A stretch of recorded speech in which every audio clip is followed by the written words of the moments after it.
So you just saw your first patient with syncope and you want to find out why this is important, what you should learn, how and where to learn more.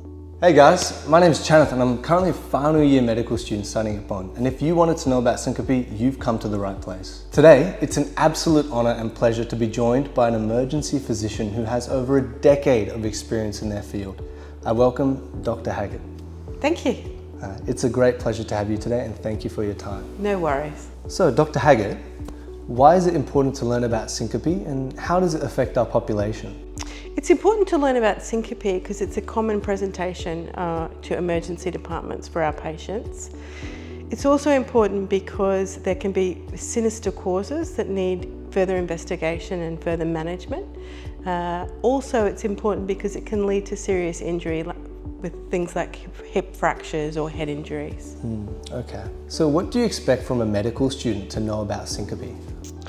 So I would expect a medical student to know a definition of syncope, and I'd also expect them to know that there are more benign causes of syncope and more sinister ones to identify. Okay. So could you give a brief overview as to how you would approach a case of syncope in the clinical setting? Okay, so I would approach the patient by making sure that I thought they were clinically safe at the time. I would then do a detailed history and examination in relation to the event of the syncope, so that I could then identify what I thought were the most likely causes of the syncope. I'd also assess the patient for any other injuries that may have occurred due to the syncope. Okay. From your experience, what are some other resources that you would recommend to medical students or interns alike to research about syncope for themselves? Oh, there are lots of online resources that medical students can access. Resources that I would use myself would be Up to Date, Life in the Fast Lane, and Corpendium. Okay. Online. Okay, thank you.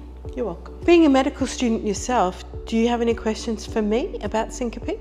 Absolutely. I do have a few burning questions if I'm being honest, and I'm sure the medical students watching this would love to know as well. So what are some of the pitfalls you see when medical students or interns are working up a patient with syncope? One of the pitfalls that's very common is when patients are being discharged and they've had a syncopal event or a funny turn, people forget to advise them of driving restrictions. Okay, and that's a very good point. Thank you. So what are some clinical pearls that you can offer to medical students or interns about approaching a patient with a syncopal episode? Okay, I've got two great pearls.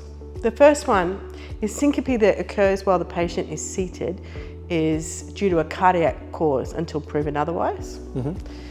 And the second pearl is to consider whether your patient is at risk of having an upper GI bleed and whether that may have been a cause for their syncope. Okay, and that's a very good point as well. So the final question I have for you, Dr. Haggett, is what are some important psychosocial considerations for patients that are presenting with syncopal episodes to the ED? So for me, some important psychosocial considerations centre around discharge. It's important to ensure that patients are discharged into a place of safety and are adequately safety netted in case their symptoms returned. I would also want to ensure that the patients are reassured and aware what to do if their symptoms were to come back. Yeah. Okay. So thank you very much, Dr. Haggett, for your time on this topic. It's been an absolute pleasure to have a chat with you. So what I'm taking away from this is that seated syncope is cardiogenic until proven otherwise. Yes. And consider occult GI bleeds as a differential diagnosis in patients with existing risk factors for that and also presenting with a syncopal episode. Yeah. And lastly, considering whether your patient needs driving restrictions as per the guidelines after experiencing a syncopal episode. Yes. Okay. Is there anything else you would like to add to the topic? Not at this point. Okay. Thank you very much again for your time. You're welcome. And now with those clinical pearls under your belt, let's take a look at what patients who are suffering from syncope who presented to the emergency department have to say about the challenges that they experienced when addressing their concerns to health professionals and the social and emotional impact that their medical condition had on them. When asked about the challenges when addressing their concerns, the main takeaway points were the limited time to interact with the doctor and the medical jargon used when explaining their condition. You, as a medical student, probably now know health professionals are very busy individuals, especially in the ED, where you will often be working up multiple patients simultaneously and attending to their needs through categorizing the priority of presentations. Because of this, it can be challenging to go into the nitty-gritty details of an individual's presentation in such a short setting. The way we can improve this is through starting the discussion with open-ended questions so that the patients feel that they are being heard and their concerns are being directly addressed.